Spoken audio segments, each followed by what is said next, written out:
Today I wanted to talk about the importance of building community within music. Now, as artists, we're often told by our family, our friends, and our handlers that we should focus on ourselves. We're often told that we're the most important thing and people revolve around us. But no man is an island, and no one has ever achieved success without a community or a team of people. Today I wanted to share a few examples of communities that were formed that impacted the world in very interesting manners, in ways that we would have never predicted, because the whole idea of being an artist centers around you being the center of attention.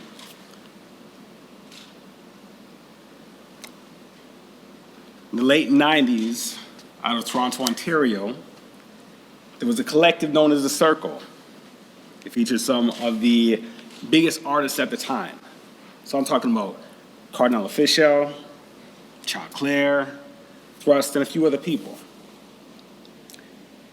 And what was so fascinating about this group is that they practiced group economics. So as opposed to them looking at it from the standpoint of, I as Cardinal Official have only this much amount of money, and you, Choclair, only have this amount of money, let's pool our resources together. And as we pool our resources together, let's see what actually comes about from this. So what they would do is that, let's say Cardinal was working on a release. They would pool their resources together to help fund the creation and promotion of his single or album, and alternate one by one for each person's project. Now, what this ended up doing is that it gave them a presence that no one else in Canada had at the time, as far as hip-hop music. They never saw themselves as individuals, they saw themselves as a collective, and because of this collectivization, they dominated hip-hop at that time period in Canada. But no one knew their secret. No one knew that as opposed to letting one person struggle on their own, they were working as a group, working as a unit. Because they employed the African proverb, which is, if you want to go fast, go alone. But if you want to go far, go together. Now let's jump back to the mid-90s when a group out of Atlanta by the name of Outcast win a Source Award. Now at that point in time, Atlanta was just the place that Criss Cross and So Def was from, but no one really cared about Atlanta in hip-hop. It was either New York or LA. So here's this group that comes out of nowhere and wins Artist of the Year group at the Source Awards. And everybody is booing, wondering who are these guys? So Andre 3000 of the group very nervously gets up as he's accepting the award and hearing all these boos and said, "The South got something to say." Many hip-hop artists from the South, so I'm talking about Houston, I'm talking about Memphis, I'm talking about Atlanta, took that as a command. That as opposed to looking to New York, which had dominated up until that time there, and was now getting a run for their money from the West Coast, courtesy of Death Row Records, they looked at it entirely differently. They said, you know what? We're gonna change things. What ended up happening is that as opposed to them trying to get signed to record labels based out of New York, they created their own record labels. As opposed to them trying to get radio airplay in New York, they started to give each other airplay within their own communities. They looked within, and as they looked within, they began to build a community that began to support one another. All of a sudden, if you went to a nightclub in Atlanta or in New Orleans, you weren't hearing artists from New York.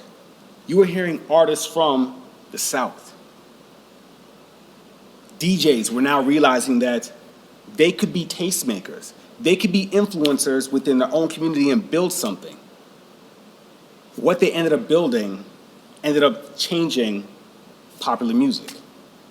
Within 5 years, the South had taken over in hip-hop music. No longer was it jokes about this artist being from the South so no one wanted to hear them. They were dominating radio.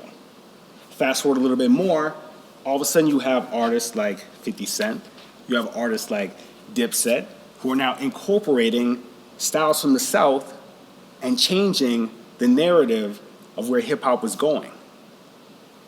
What was fascinating about the South is that they employed a lot of independent hustle that you wouldn't see in New York and you wouldn't see necessarily in LA. Because while the world turned their backs on that hip-hop scene, seeing them as not being relevant or even necessary, they looked within and created something that ended up redefining how hip-hop was made, how it was produced, and how it was going to impact the world.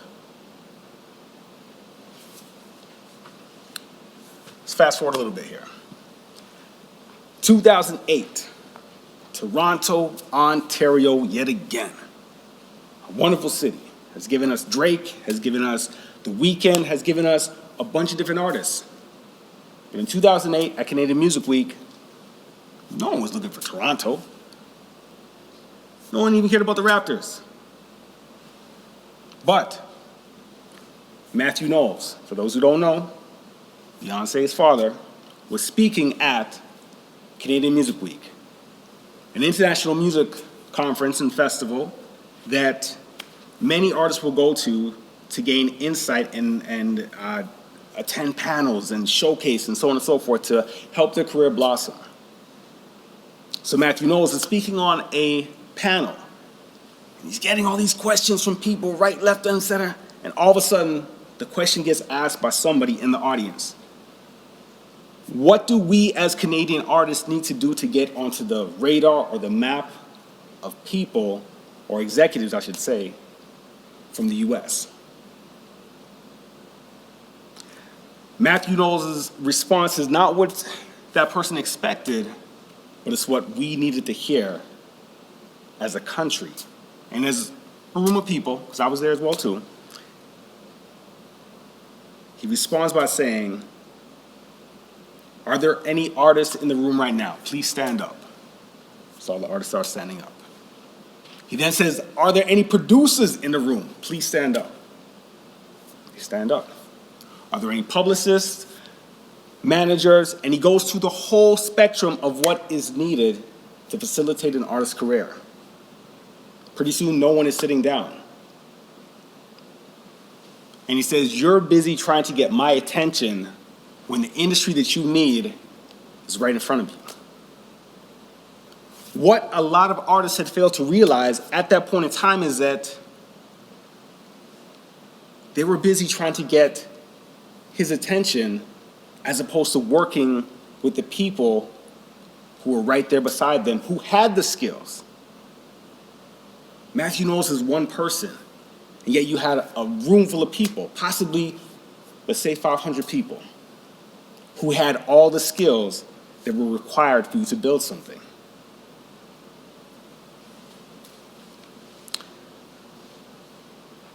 I think that as artists, sometimes we fail to realize that the intellectual property that we create ends up creating opportunities for other people who facilitate what we do. Booking agents, publicists, talent buyers, all that type of stuff.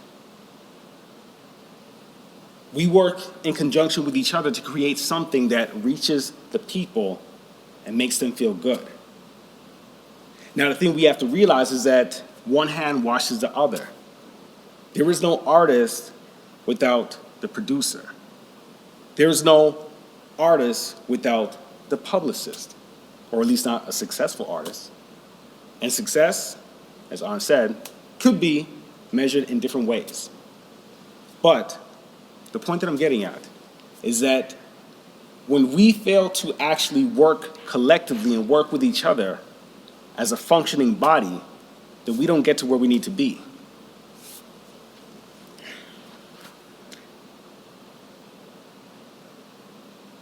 One of the downfalls of a lot of music communities is the fact that everybody's trying to get somewhere, but going individually. So imagine for a second a music community where an artist releases a song, and as opposed to you seeing it come up on your feed and ignoring it, you hit like, and you say, you know what, I'm gonna do one better than that. I'm gonna share this to my stories, and I'm gonna repost this so that this artist can actually be seen by my fans. Every artist out there is probably wondering, no, what is he doing? What is he doing? Building community.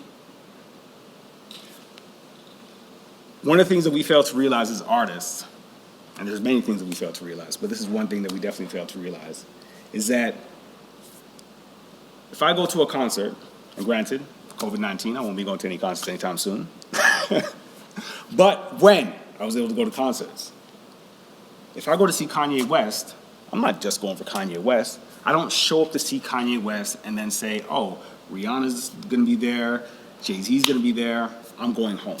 I stay for the whole experience. When communities, whether it be St. Albert, whether it be Edmonton, whether it be Toronto or anything like that, when you create a community and create a scene in which people want to actually come and see what you have to offer in addition to the other artists, you're creating viability within the scene. You're making it so that people now start becoming fans of the scene as opposed to you as an artist, which then helps out everybody. But as artists, we're often taught to think about ourselves. But sometimes in life, we are given keys, but we don't have all the keys. So if we have to go through a house that has multiple doors, so let's say the first door is completing your record.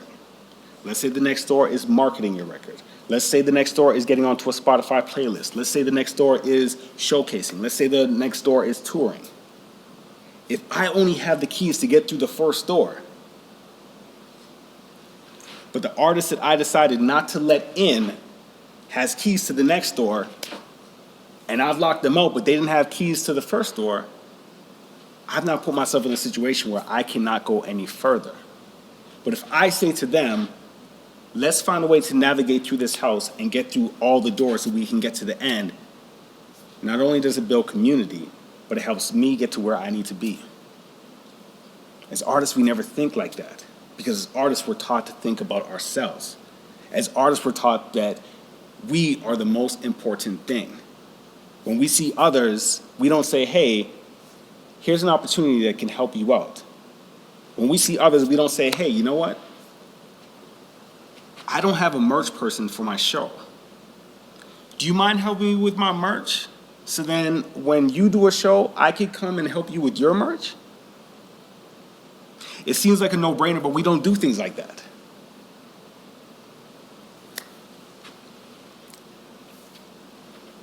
Two artists will be aware of the fact that they're releasing an album on the same day. And as opposed to them saying, let's have a double header CD release party. That way, my fans get to interact with your fans, and we get to build a community and build a scene. They'd rather split the audience and not be able to fill a room. It doesn't make any sense. But again, we're taught not to think like that. But imagine how many more people you'd be able to connect with, and imagine how many more collaborations could come about if artists actually thought from a collective perspective. You're a band that's trying to tour across Canada, as opposed to putting the heavy financial burden on yourself to try to do this on your own. Imagine you were to contact another artist and be like, hey, we've got these dates here. We'd love to do a tour. Why don't we split the cost? And if you have connections, we have connections, we might be able to add on more dates to the tour. What ends up happening is that you as an artist end up reaching more people, and you end up building a relationship with someone who might open more doors for you later on.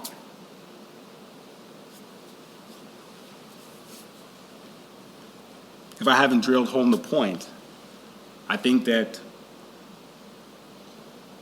we have the ability to change the way that we think when it comes to working as a collective. I keep saying the word collective because collectively is how we get ahead. When we look at Atlanta, which dominates pop culture right now, the trap sound has completely changed everything. That didn't come from artists not working with each other. If you know anything about hip hop music, you know that New York has a very individualistic mentality, and because of that, it lost its grip on hip hop. Nobody wanted to work together. In Atlanta, everyone was working together. And it's created opportunities that have allowed them to completely change the face of hip hop music. So in 1995, when Andre 3000 says, "The South got something to say," now they have the loudest voice.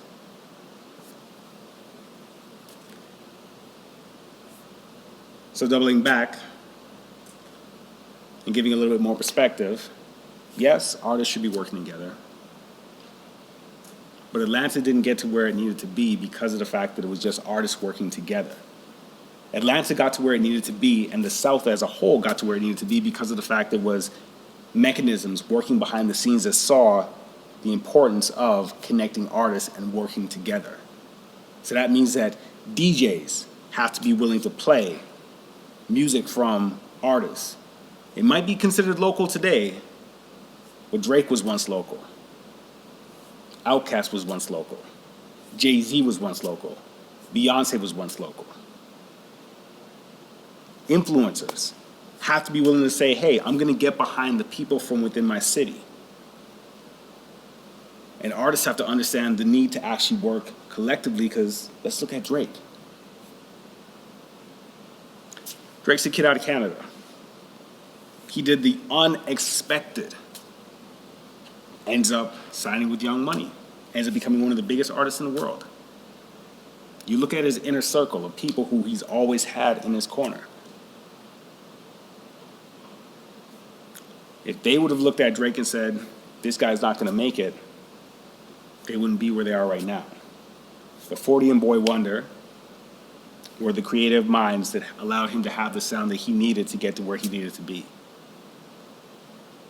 So as opposed to looking at the people in your city and saying, you don't have the clout, you don't have the relevancy, you don't have the merit for me to want to work with you, I'm going to work with someone else from another city, look within.